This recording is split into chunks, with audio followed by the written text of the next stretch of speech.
इरफान मलिक साहब मजलिस इत्तेहादुल मुस्लिमीन के प्रत्याशी विधानसभा डुमरियागंज, जनाब शौकत अली साहब अध्यक्ष उत्तर प्रदेश मजलिस इत्तेहादुल मुस्लिमीन, मंच पर बैठे हुए मेरे तमाम मजलिस के साथी, मोअज़्ज़िज़ हाज़रीन इकराम, बुजुर्गान मिल्लत, इज़्ज़तदार माँ और बहनों, मेरे गयूर नौजवान साथियों, आप तमाम का बेहद शुक्रिया कि आपने आज की इस मीटिंग में शिरकत की। इस विधानसभा में मजलिस इत्तेहादुल मुस्लिमीन के प्रत्याशी की 3 तारीख से पहले ये आखिरी मीटिंग है और आज प्रचार करने का वक्त 5 बजे ख़त्म हो जाएगा।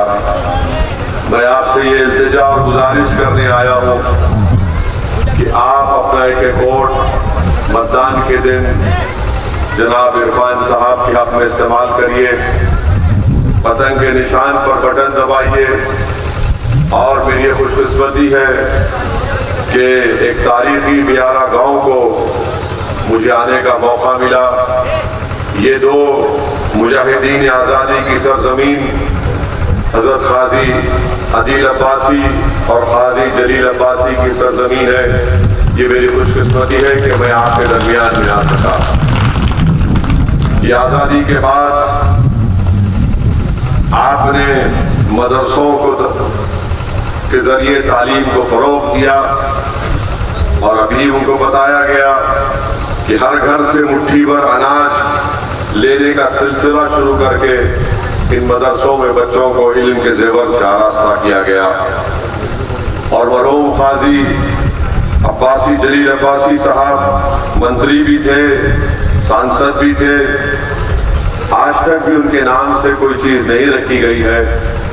अगर यहाँ की जनता इरफान मलिक साहब को यहाँ से विधायक बनाती है तो मैं आपसे वादा कर रहा हूँ कि क़ाज़ी जलील अब्बासी साहब के नाम से एक अस्पताल, एक बड़ी स्कूल की बिल्डिंग तामीर की जाएगी। मेरे अजीज दोस्तों और बुजुर्गों, आपको ये भी बताना जरूरी समझते हैं कि भागीदारी परिवर्तन मोर्चा का हिस्सा मजलिस इत्तेहादुल मुस्लिमीन है और इसके कन्वीनर बाबू सिंह कुशवाहा साहब हैं। हमने ये तय किया कि उत्तर प्रदेश की जनता हमको अपने आशीर्वाद से सत्ता देती है तो पहले 2.5 साल के लिए मुख्यमंत्री जनाब बाबू सिंह कुशवाहा को बनाया जाएगा और आइंदा 2.5 साल के लिए दलित समाज से किसी को बनाया जाएगा। वहीं पर बाबू सिंह कुशवाहा साहब ने तय किया कि 3 डिप्टी चीफ मिनिस्टर होंगे, जिसमें एक निषाद समाज से होगा, एक अति पिछड़ा समाज से होगा और एक अल्पसंख्यक समाज से मुसलमान को डिप्टी सीएम बनाया जाएगा। तो मेरी आपसे गुजारिश है कि सामाजिक न्याय की लड़ाई में आप अपना हक अदा करिए, हिस्सा अदा करिए। और ये लड़ाई हम हिस्सेदारी की लड़ रही है, ये लड़ाई हम आपको नेता बनाने के लिए लड़ रहे हैं। और इसीलिए आप देखते हैं कि जब पीस पार्टी के अध्यक्ष डॉक्टर अय्यूब अंसारी साहब ने हमसे मुलाकात की दिल्ली में, बाबू सिंह कुशवाहा साहब भी मौजूद थे, तो हमने डॉक्टर अय्यूब अंसारी साहब से कहा कि डॉक्टर साहब, आपकी विधानसभा और 2 विधानसभा जो 3 विधानसभा है, आप हमको बता दीजिए, हम आएंगे। तो हमने डॉक्टर अय्यूब अंसारी साहब की विधानसभा में हमने खुद जाकर 2 जनसभाएं उनकी ताईद में की। क्योंकि हमने डॉक्टर अय्यूब अंसारी साहब के लिए इसलिए की ताकि डॉक्टर अय्यूब अंसारी और इरफान मलिक के दोनों भाई जब जीतकर उत्तर प्रदेश की विधानसभा में जाएंगे तो गरीब, मजलूम और पिछड़ों की आवाज बनेंगे। और हम उम्मीद करते हैं कि आप इस बात का भी ख्याल रखेंगे, क्योंकि हम अगर मुत्तहदा तौर पर मतदान करेंगे तो कामयाबी हमारे कदम को चूमेगी। अगर हम थोड़ा सा भी इंतशार का शिकार हो जाएंगे तो कहीं खुदा ना खास्ता नाकामी हमको ना मिल जाए। इसीलिए हम आपसे, हमारे दिल की गहराइयों से आपसे अपील कर रहे हैं कि आप 3 तारीख के दिन एक होकर मुत्तहदा तौर पर अपने वोट का इस्तेमाल करिए। मेरे अजीज दोस्तों और बुजुर्गों, यहाँ पर 5 साल पहले यहाँ की जनता ने बीजेपी को यहाँ से कामयाब किया। जिस शख्स को कामयाब किया उसने यहाँ की विधानसभा में विकास का कोई काम नहीं किया। ना वो अपनी जबान से ऐसे 10 काम दिखा सकता है कि जिसको बताया जाए कि इसने कुछ विकास का काम किया, मगर हाँ लोग उसकी जबान की 10 मिसालें दे सकते हैं कि जब कभी वो जबान खोला तो सिर्फ गंदगी उसकी जबान से निकली। मेरे अजीज दोस्तों और बुजुर्गों, हम आपको बताना जरूरी समझते हैं कि उत्तर प्रदेश की जनता ने, डुमरियागंज की जनता ने बीजेपी को सत्ता दी उत्तर प्रदेश में, मगर बीजेपी ने उत्तर प्रदेश के गरीबों को और मजलूमों को और खास तौर से युवाओं को बेरोजगारी उनका मुकद्दर बनाकर रख दिया। आप जानते हैं कि महंगाई बीजेपी के दौर में आसमानों को छू रही है। डीजल और पेट्रोल की कीमतें आसमान को छू रही है। इसका नुकसान किसको होता है? इसका नुकसान गरीब को होता है। गैस का सिलेंडर 1400 रुपये में, और उसके बाद बीजेपी कहती है कि हम गरीबों को 600 रुपए का राशन देते हैं। मेरे अजीज दोस्तों और बुजुर्गों, 600 रुपए का राशन तो देते हैं, मगर वही महिला से कहते हैं कि माता जी मोदी जी को 1400 रुपये वापिस करिए और गैस का सिलेंडर खरीद लीजिए। मेरे अजीज दोस्तों, मैं आपको ये भी बताना चाह रहा हूँ कि आप देखते हैं कि अब देश के प्रधानमंत्री इतना अहंकार में डूब चुके हैं कि कह रहे हैं कि उत्तर प्रदेश की जनता ये कह रही है कि उन्होंने मोदी का नमक खाया इसलिए उनका साथ देंगे। हम देश के प्रधानमंत्री से पूछना चाह रहे हैं, क्या आप चौकीदार हैं या दिल्ली के बादशाह हैं? अगर चौकीदार है तो आप देश का नमक खाते हैं, अगर आप बादशाह बन गए तो फिर हाँ आपकी जबान से जो निकला वो आप बोल सकते हैं। मगर जहां तक बाबू सिंह कुशवाहा की बात है, जहां तक ओवैसी की और इरफान मलिक की बात है, हम हमारे पूर्वज देश का नमक खाते और देश का नमक खाते रहेंगे। हम किसी मोदी का कभी नमक नहीं खाएंगे। हम जहर खाना पसंद कर लेंगे पर मोदी का नमक नहीं चखेंगे इंशाअल्लाह। ये देश के प्रधानमंत्री अब अपने आप को दिल्ली का बादशाह समझ रहे हैं। हम मोदी को बताना चाह रहे हैं कि बादशाहत खत्म हो चुकी है। ये लोकतंत्र है जिसमें अम्बेडकर का बनाया हुआ संविधान है। अगर मोदी अपने आप को बादशाह समझ रहे हैं तो फिर यकीन जानिए वक्त आएगा जब दिल्ली में इतनी वीरान इमारतें हैं जो बताती है कि तारीख में किसी बादशाह का महल हुआ करता था। मोदी जी तैयार हो जाइए, इंशाअल्लाह आपकी इमारत भी वीरान होगी। मेरे अजीज दोस्तों और बुजुर्गों, वहीं पर उत्तर प्रदेश के मुख्यमंत्री क्या कहते हैं? उत्तर प्रदेश के मुख्यमंत्री कहते हैं कि मैं गर्मी निकाल दूंगा। डुमरियागंज में बिजली नहीं आती है, गर्मी निकालने की बात करते हैं। डुमरियागंज में सेल फोन चार्ज नहीं होता, ये गर्मी निकालने की बात करते हैं। अरे मुख्यमंत्री, तुम सेल फोन को चार्ज करने के लिए बिजली क्यों नहीं देते? मगर बोलेंगे मैं बिजली निकाल दूंगा। आप अगर 5 साल में योगी आदित्यनाथ के भाषण को निकालेंगे तो उसमें एक चीज आपको बड़ी नजर आएगी। वो अपनी हर जबान जो खोल देना, मोहर्रम, मीलाद का जुलूस, कब्रस्तान, शमशान, ट्रिपल तलाक, पाकिस्तान, बस इससे आगे उनका दिमाग चलता ही नहीं है। बस यही बात करते 80-20, 20-80, मई जून में बर्फ डालूंगा। अरे क्या आप मुख्यमंत्री है, मौसम के वैज्ञानिक है कि मई जून में कोई बर्फ डाल सकता है? आप बिजली नहीं लाए, गांव में बिजली नहीं दिए, और आप कोविड की दूसरी महामारी में पूरे भारत में, टाइम्स ऑफ इंडिया अखबार लिखता है कि पूरे भारत में 19 लाख बच्चे अपने माँ बाप को खोए, और ये जो बच्चे यतीम हुए इसका जिम्मेदार मोदी सरकार है। अगर नरेंद्र मोदी की सरकार 2020 अक्टूबर-नवंबर में वैक्सीन का ऑर्डर दे देती, जैसा कि अमेरिका और बर्तानिया ने, जापान ने किया था, तो 2021 में 19 लाख बच्चे अपने माता पिता से महरूम नहीं होते।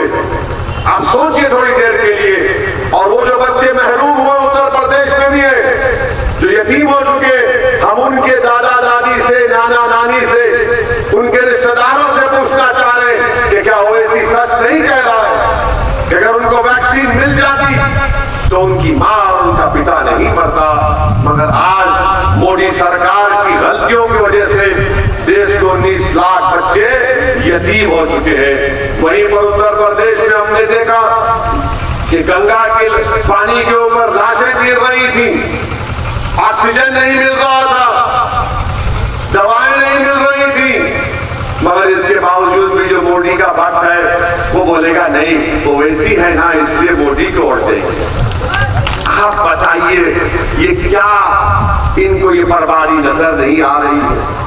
तबाही और बर्बादी। उत्तर प्रदेश में अनएम्प्लॉयमेंट, बेरोजगारी 4% हो चुका है, इनके पास इसका कोई जवाब नहीं है। मेरे अजीज दोस्तों और बुजुर्गों, वहीं पर आप देखेंगे कि मजलिस की कामयाबी को रोकने के लिए समाजवादी के लोग बोलेंगे नहीं बीजेपी है उसको रोकना है, हमको वोट दो। मैं आपको, क्योंकि ये मुजाहिदीन आजादी की सरजमीन है, ये सरजमीन उन गाजी अदील अब्बासी की और गाजी जलील अब्बासी की सरजमीन है। मैं आपसे अपील कर रहा हूं कि आप इरफान मलिक को भी जब वोट देंगे ना तो दो चीज का ख्याल रखिए। आप हमको वोट मजबूरी की हालत में मत दीजिए, मजबूती के लिए वोट दीजिए। मजबूर होकर आपने वोट दिया था सपा को, क्या किया? क्या वो जीत पाए 2017 में? उससे पहले भी दिया, नहीं जीत पाए। अब मजबूती के लिए आप वोट दीजिए, अपनी मजबूती के लिए आप इरफान मलिक साहब को यहां से विधायक बनाइए। और जो लोग समाजवादी के लोग कौम कौम कहते हैं ना, अल्पसंख्यक समाज मुसलमानों के दरमियान में आकर कहते हैं, मस्जिदों में बैठकर कहते हैं कि बीजेपी को हराना है। अरे क्या तुमने कभी ये सवाल का जवाब दिया कि आज उत्तर प्रदेश में हम आपको जानकारी दे रहे हैं, आंकड़े बता रहे हैं, आंकड़े ये बता रहे हैं कि जो लोग आज आपसे आकर कह रहे हैं कि कौम के नाम पर वोट दो, आपको मालूम कि उत्तर प्रदेश में अगर 10 मुसलमान बच्चे हैं उसमें से 7 पढ़ना लिखना नहीं जानते, हिसाब किताब करना नहीं जानते। अगर 10 है तो 7 हाई स्कूल मुकम्मल नहीं करते, 4% ग्रेजुएट है सबसे कम, बच्चा मजदूरी 4 और 15 साल की उम्र में सबसे ज्यादा मुसलमान। 2 एकड़ जमीन कितने मुसलमानों के पास है? 2% उत्तर प्रदेश के मुसलमान के पास 2 एकड़ जमीन नहीं है। आप बताइए फिर कौन जिम्मेदार है इसका? मैं जिम्मेदार हूं, मेरी तकरीर मेरा भाषण जिम्मेदार है। क्या आपने कभी सुना ये आंकड़े सपा के नेताओं की जबान से? और अगर इनकार कर रहे हैं तो जगह और वक्त बता दो, 3 तारीख से पहले तुम 5 मिनट मेरे सामने नहीं बैठ सकोगे, सच्चाई के ऊपर बने हुए हैं पूरे। आप बताइए, आप फॉरवर्ड क्लास से 6 साल पहले उत्तर प्रदेश में मुसलमान मर जाता है।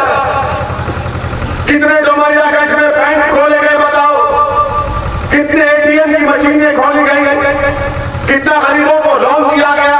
सबसे कम, सबसे ज्यादा उत्तर प्रदेश छोड़कर देश के कोने कोने में जाते रोजगार की तलाश में तो मुसलमान 50%। अब फिर बोलते हैं बीजेपी। अरे तुमने क्या किया अखिलेश बताओ? तुम मुख्यमंत्री, तुम्हारे पिता मुख्यमंत्री, तुमको सत्ता मिली, तुमने क्या किया? तुमने कुछ नहीं किया, तुमने डर पैदा किया। तुम डर की बुनियाद पर, मजबूरी की बुनियाद पर और कहना चाहते हो। हम आपसे अपील कर रहे हैं कि ना मोदी से डरिए, ना योगी से डरिए, ना अखिलेश से डरिए, ना ओवैसी से डरिए।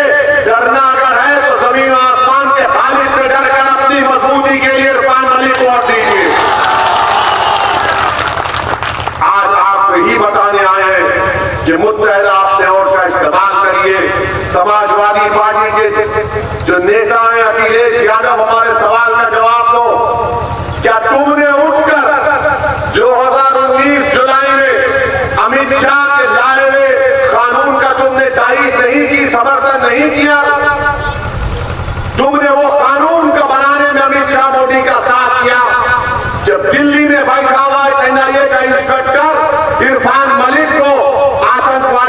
कर सकता बगैर किसी कोर्ट के फैसले के।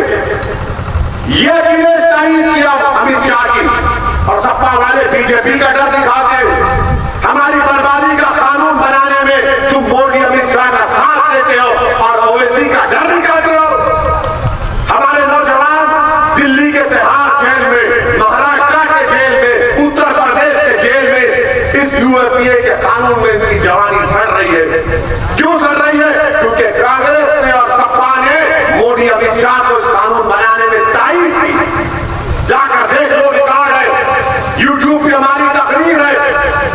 आप बताइए फिर आपके दरमियान में आकर कहते हैं, आप कहते हैं कि कोई हम हमारी बात याद रखो, आप जिसका नेता होगा उसी की आवाज को सुना जाएगा, जिस समाज का नेता होगा उसी की आवाज को सुना जाएगा। क्या CAA के एहतजाज में 22 अल्पसंख्यक समाज मुसलमानों को गोली मारकर शहीद नहीं किया गया? उत्तर प्रदेश में 22 को गोली मारी गई। इतने मुस्लिम विधायक समाजवादी के जीत कर आए थे 2017 में, किसी एक ने आवाज उठाई उत्तर प्रदेश के विधानसभा में लड़ा जाकर कि इन बच्चों को गलत गोली मार दी गई, स्कूल खोलो मुसलमानों के लिए? नहीं बोल सके। क्यों नहीं बोल सके? क्योंकि उनका नेता अखिलेश है, उनकी जबानें नहीं खुलती आपके इंसाफ के लिए। और जब हम हमारे पार्लियामेंट में हम 2 मेंबर हैं, मैं और इम्तियाज जलील, जब हम लोग खड़े होके 5 मिनट की तकरीर करते हैं और जब हम भाषण में संविधान का आंकड़ों का हवाला देकर बीजेपी को बताते हैं कि तुमने जुल्म किया, तो बीजेपी के 300 सांसद खड़े होकर हमको सलाम करते हैं। ये मिजाज आपको पैदा करना पड़ेगा। और आप समझ रहे हैं कि सपा ने क्या करेगी? सपा, ये अखिलेश और योगी, राम और श्याम की जोड़ी है। ये किसी मेले में बिछड़ गए थे, दोनों एक दूसरे के भाई हैं। आप अखिलेश को भाई मानेंगे या इरफान को अपना भाई मानेंगे? अब आप पर फैसला छोड़ते हैं। कौन है आपका भाई? आपका भाई अखिलेश है या इरफान है? बताओ। मेरा तुम्हारा कोई खून का रिश्ता नहीं है, मगर वो रिश्ता है जिसको रब्बे करीम ने जोड़ दिया है। किसको भाई मानोगे आप? मजबूरी में वोट मत दो, मजबूती के लिए वोट दो। यही हम आपसे कह रहे हैं, मजबूती के लिए वोट दो। और डरने और घबराने की जरूरत नहीं है, डरना हरगिज नहीं है। डर डर कर घुट घुट कर जिंदगी नहीं गुजार सकते आप। आपको हिम्मत से अपने फैसले लेना पड़ेगा। बातिल ताकतों का तूफान चल रहा है, मगर क्या हम अल्लाह की जात पर तवक्कल करना छोड़ देंगे? क्या हम अपने घरों दीवार को बंद करके बैठ जाएंगे? मेरे भाई, अगर तूफान चलेगा तो तूफान के दरमियान में खड़े होकर तूफान से कहना पड़ेगा अपना रुख बदल ले, वरना याद रखा मुझे पीठ नहीं दिखाने वाले। ये मिजाज आपको पैदा करना पड़ेगा अपने दरमियान में। ये हमारे जाने के बाद जरूर इब्लीस की औलाद यहां पर आएगी, आकर बोलेगी भाजपा भाजपा भाजपा। इनसे कहना भाजपा भाजपा कुछ नहीं, हमारा भाई इरफान है, इरफान मलिक को वोट देंगे बस। इनको वोट देने से 2 बार किए, भाजपा को हरा नहीं पाए। आज इरफान मलिक के साथ इस विधानसभा के पूरे समाज का एक आदमी इनके साथ है। आप भी साथ आइए, एक गुलदस्ता बनेगा उत्तरना से जब इरफान मलिक कामयाब होगा। डुमरियागंज से इरफान मलिक जब कामयाब होगा तो गुलदस्ता बनेगा इंशाअल्लाह ताला। आप अपनी आवाज को उत्तर प्रदेश के विधानसभा में भिजाइए। ओवैसी और कुशवाहा मिल चुके, अपने दिलों को मिला चुके। हमारी लड़ाई भी एक है, हमारी कामयाबी भी एक है, हमारी मंजिल भी एक है। याद रखो, जिसका नेता नहीं है उस समाज की आवाज को नहीं सुना जाता। क्या आपने नहीं देखा कि आजम खान मंत्री थे अखिलेश के? अखिलेश के आजम खान मंत्री थे ना? आजम खान जेल में क्यों है? क्योंकि उनके मंत्रालय में उन्हें किसी को नौकरी दे दी थी। मुख्यमंत्री क्या राजा हरिश्चंद्र का जानशीन है? दूध का धुला हुआ है। अरे मरे भी खाए, दही भी खाए, दूध भी पिए, भैंस को भी लेके घर को चले गए।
3000 करोड़ का तुमने स्कैंडल किया, मगर जेल तो कौन जाता है? नवाब मलिक जाता है, अजीत पवार नहीं जाता, क्योंकि मोदी और अजीत पवार भाई है, नवाब मलिक इनका दुश्मन है। क्या क्यों आपका नेता नहीं है? कोई आवाज नहीं उठा रहा है। इसीलिए हम आपको तल हकीकत बता रहे हैं कि जो अति पिछड़ा है, जो कमजोर है, जो अल्पसंख्यक समाज है, अपने नेता को बनाओ। और नेता आसमान से नहीं आएगा, जमीन से निकल कर नहीं आएगा। 3 तारीख को आप इरफान मलिक को वोट देंगे, पतंग के निशान पर बटन दबाएंगे तो पूरे विधानसभा की जनता एक बेहतरीन नेता को बनाएगी, जो आपके लिए लड़ेगा, आपकी खिदमत करेगा, आपकी आवाज उत्तर प्रदेश की विधानसभा में उठाएगा। जरूरत पड़ी तो अपने आप को आपके लिए कुर्बान भी कर देगा इंशाअल्लाह। और आपसे कह रहे डरने की जरूरत नहीं है। और जब डराने के लिए लोग आएंगे तो याद रखिए, उस कर्नाटक की बच्ची ने जो हिजाब पहनी हुई थी, जिसको बलवाइयों ने घेर लिया था, जिसने बीबीसी के इंटरव्यू में कहा कि जब मैं डरती हूं तो नारा लगाती हूं। क्या नारा है वो? क्या नारा है वो?